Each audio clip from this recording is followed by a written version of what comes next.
Welcome to today's episode of the Osasu Show. Today we'll be featuring very entrepreneurial Nigerians doing fantastic things in their different fields, both home and in diaspora. So stay tuned for this exclusive interviews. My name is Osasu Igbenedion and I am your host.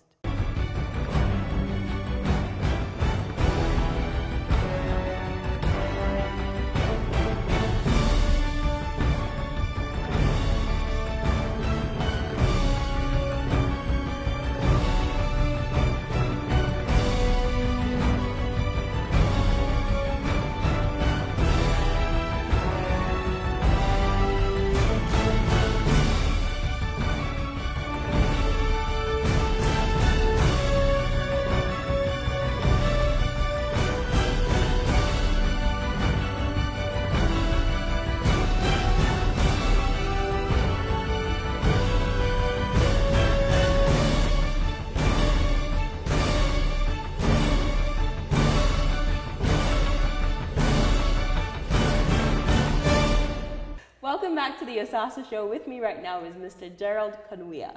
Thank you so much for joining us on today's program. Thank you, Osasu. Mr. Gerald is the founder of Clickit Nigeria Limited and the convener of Calabar International Trade Fair. So can you tell us some more about the Calabar International Trade Fair? Okay, the Calabar International Trade Fair is a 10,000 vendor trade fair, and it's a public-private consortium led by Clickit. It is designed to develop local content by establishing cross-border signages. 10,000 is very ambitious, I know, I always get that every time. But the reason is, if we really want to open our borders in Africa for trade, we need to do something very ambitious to get the international community interested. And that is why it is 10,000 vendors. Okay. 10,000 vendors across Africa? 10,000 vendors drawn from all around the world. Of the 10,000 vendors, 2,000 vendors would be from Nigeria. The other 3,000 to make that 5,000 would be drawn from the other parts of Africa. And then the other 5,000 to make that 10,000 will come from everywhere around the world. Wow. So what is your objective with this trade fair? Like I said, we want to develop local content and we want to do that by establishing cross-border signages. We believe that if we can bring different vendors drawn across different categories from around the world, they can interface and exchange business strategies, how to succeed, they can bridge technology gaps. And when we do that, I keep telling people, development is not just left for government. And we are the government.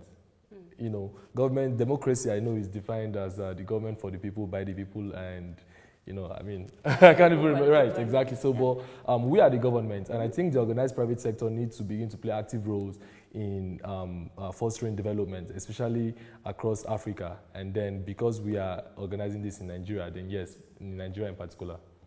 Government by the people, of the people, and for the people. Yes, so the people need to begin to lead the charge for development. I see. And is this also a way of promoting young people as well? Because you're a young person, and I'm guessing you're trying to create an avenue for other young people to thrive, right? Yes, that is it. If you inspect closer, if you look at the Nigerian economy, you discover that young people are very enterprising. If you go to the east, you have Aba. If you go to the north, you have the farmers doing well with the cash crops. If you go to the west, so as a matter of fact, let's even come down to 2015, 2016, even up to 2014. Youths now are going into the fashion business, and there are very, very creative Ankara designs. There are so many things they're doing with the beads. There are so many things they're doing with shoes, even technology. This is not just about goods. We're also looking at the services sector. The Jumias and Kongas and Clickit, for instance, we have a classified site. You know, most of these companies sprang up between 2010, 2011, 2012.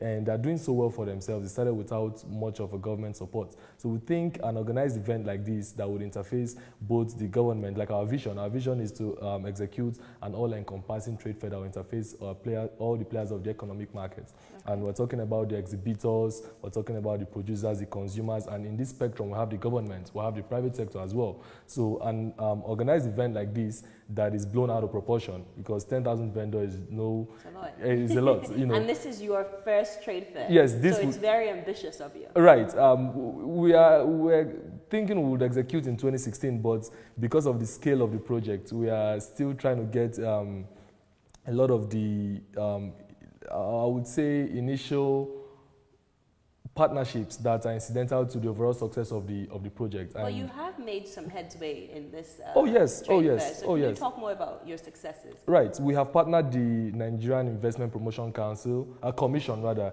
That is one of our key partnerships because they would help us they work closely with us to get the states involved. Now, what we're trying to do with that partnership is to reach out to state governments and to let them know that, hey, there's an opportunity happening in Calabar. And mind you, we chose Calabar because of two things. We have Tinapa, that is the venue that has what we need in terms of size, and it's a very beautiful infrastructure that can accommodate 10,000 persons. And there is no way we would execute such an economic activity in that state and won't get the state involved. So it is not just a state event. This is a nationwide event. So NIPC would help us reach out to state governors to say, hey, the Calabar International Trade Fair Company and team has a strategy that can get people in your state involved. As part of the trade fair, we have a skills development program. So we want to see how we can teach some of the farmers in some rural areas because we have category that covers agriculture. So we want to see through the skills development program if we can strategically train some of these farmers who didn't get the opportunity to know what they need to do in terms of how to go mechanized. And that is why we've partnered the Agro Nigeria as well. So most of our partners, we wouldn't be executing so many things. We'll be more like, would play more like an oversight function when it comes to stuff like that. You know, so Agro Nigeria would be in charge, for instance, to train most of these farmers. And then our relationship with the states, for instance, in the case of agriculture, would be to set up like industrial agro-allied parks, integrated parks that would now make it easy. So these people would have the know-how. They would set up the facilities and infrastructure for them, you know, to do business. And so then, this is not just your typical trade fair. No, it this is not. Like this is an economic activity. Wow. Yes. Wow. Because usually a trade fair is just where you gather to showcase your services. No, and this your is more goods, than this. But is this more is than, more than that. It this seems is more like than you're that. going from the inception of the product to the end where they actually sell their products. Yep. Or As a matter of fact, we have initiated communication with through a few of our partners as well, with some venture capital companies and individuals outside Africa. Now, some of them, there is one in the IT services field, and they would be coming specifically to look for businesses and individuals to invest in. So we are going to be playing, when we went to the NIPC, this was why we went there anyway, went to the NIPC to say, hey, we'll be bringing in investors, we'll be bringing in other businesses that may want to do business in Nigeria. How are we going to make their coming into Nigeria easy? How are we going to facilitate their incorporation into the Nigerian system? And then when we had a couple meetings back and forth, we even discovered that we could do more, and that is where the state involvement came in and all of that. We're even doing business in Nigeria handbook. Wow. Yes. This is very impressive. Yes. Do you have any final words to our viewers? So how can they sign up for the trade fair? Where can they, what time, where is the exact venue in Calabar that the trade fair will be happening? And what other information do they need in general? Right. The Calabar International Trade Fair will be executed in December. Every December is an annual event. December of 2016? No, we can't do 2016 again. It's already too close. So next year, December 2017? Yes. We are still working around the clock to make sure 2017 goes smoothly. December 16th, every December 16th through 24th. A lot of people say, why is it so close to Christmas? Now, the thing is, we are, of the 10,000 vendors, just 2,000 vendors are coming from Nigeria. Now, the other 8,000 are people who look for an opportunity to come to Nigeria. And remember, the Calabar Carnival is executed in December, and the heat of it is towards starts from the middle to the end of December. So we're looking for 2,000 serious-minded business owners in Nigeria to take advantage of that opportunity. The venue is Tinapa. The website information can be found on the website citf.ng. That's CITF for Calabar International Trade Fair .ng. That is basically it. Awesome. Thank you so much, Mr. Gerald. And I'd like to add, we, as part of the what we have done so far, we are talking with the immigration to see how we can make it easy for vendors, and international participants to come in. And trust me, we haven't finalized, but where we are, it's making a lot of sense. Yeah. Yes. Awesome. I'm so happy for you. Congratulations. Thank you. Keep up the good work. Thank you. So let's take a short break now, and when we return, we'll be looking at other entrepreneurs across Nigeria and abroad who are doing fantastic things in their different fields. So don't go anywhere, and we'll be right back on the Osasu Show. Some say Africa's golden era is gone. A time when great African kings and queens built their dreams into empires, stretching across the continent and beyond. But we say a new era is upon us. A new set of African kings and queens are on the rise. Driven by the same wealth of character as the kings and queens before them. Building new empires of enterprise with the right partnership. So rise up wherever you are, new kings and queens of Africa. Embrace your full potential and be proud of your heritage. Heritage Bank, your timeless wealth partner. Hello everyone, my name is Ololade Otayemi. I'm the founder and CEO of Obra Mobile Devices. Obra started officially in 2010, but unofficially in 2007. For now, we're into mobile devices, that's smartphones. We design and manufacture smartphones, tablet PCs, and mobile accessories. So Obra started to meet a need for high quality and low cost mobile devices. It started in Lagos. I wanted a tablet PC, but then I could not afford the likes of the iPad and BlackBerry Playbook then, so I wanted something really cheap. So I went into Computer Village. I eventually got this tablet PC that was about 35,000 naira. So when I got that, I managed to use it for a few days. Then it was very terrible. The battery did not last. It was always getting very hot. It was so hot that you could use it to iron your clothes. The processing speed was very slow. It would take almost like 5 to 10 minutes to open google.com. So it was that bad. So I went back to the guy that sold it, that I bought it from, and I told him, okay, that I think we can find a way to make this better. So he then told me that it was actually his brother who was sending them to him from overseas. So we contacted the brother. I made a few modifications on it, and then the brother sent in, I think, about 20 pieces then, or 30, and then in like 2 weeks everything was sold. So, and I thought that there are also young people like me who wanted to have mobile devices but could not afford the highly priced ones, and I decided to go into mobile devices development. So that was how Obra started. I think my dad was one of the first set of people to make inverters in Nigeria, and I think growing up in my church then, the entire sound system was designed by my dad. The only things we bought then, I think, were mixers. Every other thing, the amplifiers, the speakers, my dad would literally make them with his own hands. So I think growing up with him really pushed me in the line of technology. I think that's why I'm quite technologically inclined.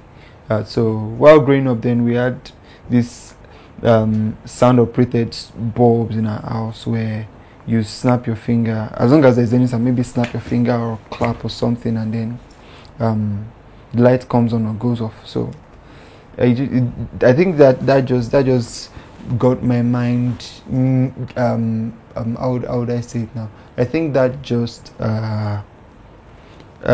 helped my mind grow to be very creative, growing to being very creative.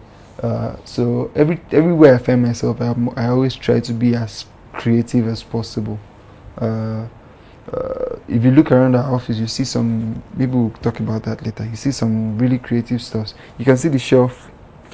The shelf is made from the carton for our AC. So in the whole of 2012, I spent the whole of 2012 trying to work on how I can get investors, how I can make the devices better and all that. So in 2013, I think that was the first time we publicly made an announcement that we're going to release a phone. So we also released the first set of devices in 2013, which was the Obra Avalanche and the Obra Inferno then. Then we also released our power bank then as well. So in 2014, that was when we released the first Eve. The Eve really, I think the Eve is our most popular device ever. And I think the Eve series is still the most popular, one of the most popular of our devices. The Eve then, that was 2013 stroke 2014, had one of the best cameras any phone had as at that time. So in 2015 again, this was the 2013 we released Eve 1. 2014 we released Eve 1. 2015 we released Eve 2. Then 2016 we're set to release Eve 3, which would feature a 6250 mAh battery. That simply means your battery will last you like close to, if not more than 3 days on full use. And then we're also working on some other innovative things that I wouldn't want to talk about on TV right now, so you guys will find out later. Hi there, meet Ekaite from Ekaite Services. Ekaite is your very own virtual personal assistant who you can assign a wide range of tasks to via WhatsApp. What kind of tasks?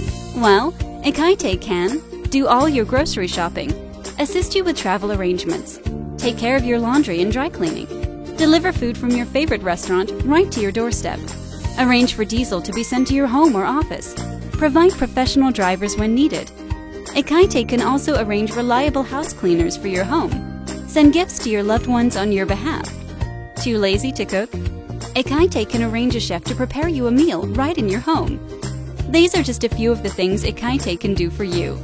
Let the most efficient personal assistant in Nigeria help you have a more productive life. Add Ekaite on WhatsApp now on 0908 082 1111. Find out more on www.ekaiteservices.com. At Culture Tree, we teach children Yoruba language using nursery rhymes, songs, stories and games.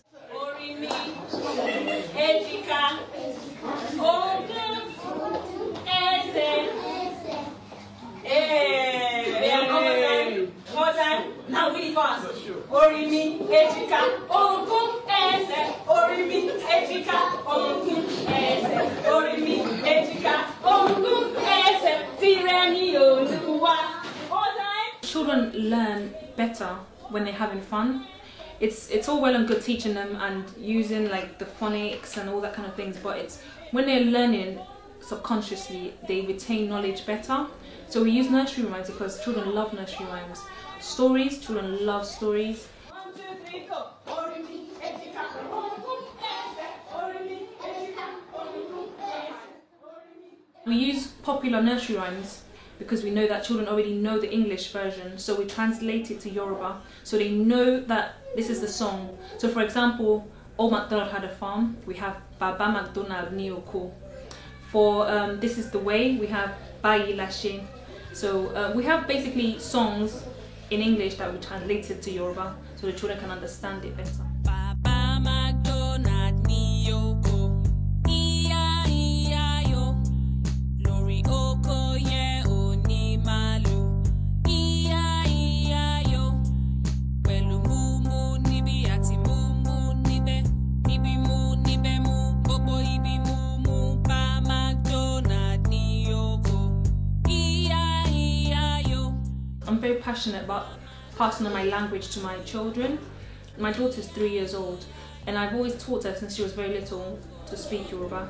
And there was nothing out there. I looked online, there was maybe just one song on YouTube, the whole of YouTube, just one song, a Yoruba song that she actually enjoyed. So I translated the songs to Yoruba myself and took it from there, really.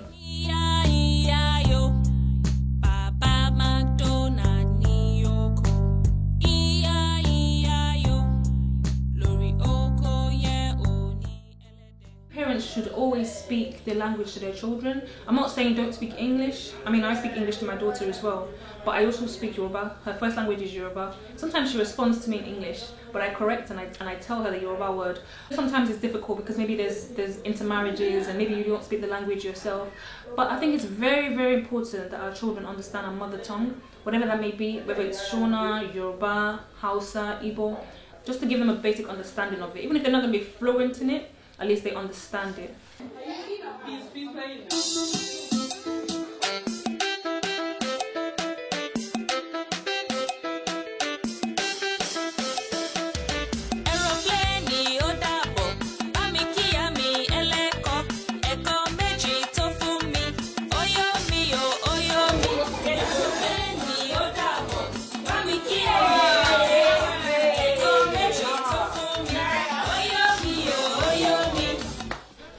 Tree came from my imagination because the way I see a tree, it has loads of branches and it has roots.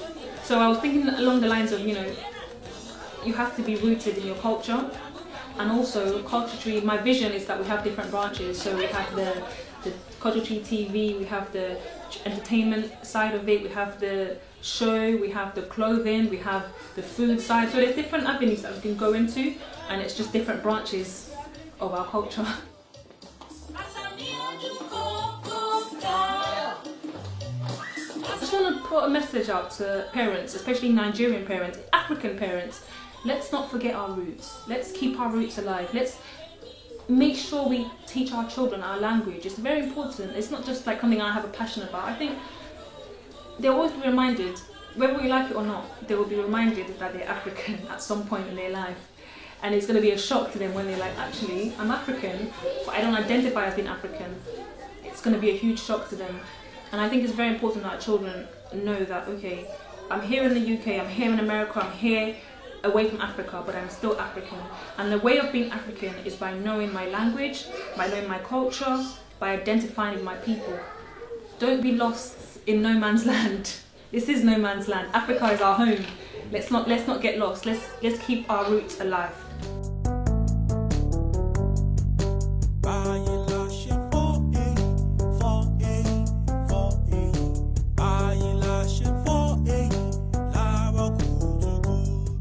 At the moment, we obviously, as you've seen, we have animations, we have animated songs, we have the stories, but we definitely need more people on board. We need animators, illustrators.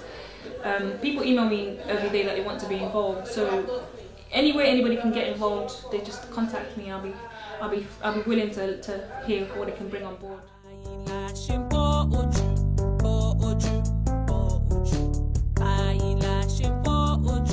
The future is limitless.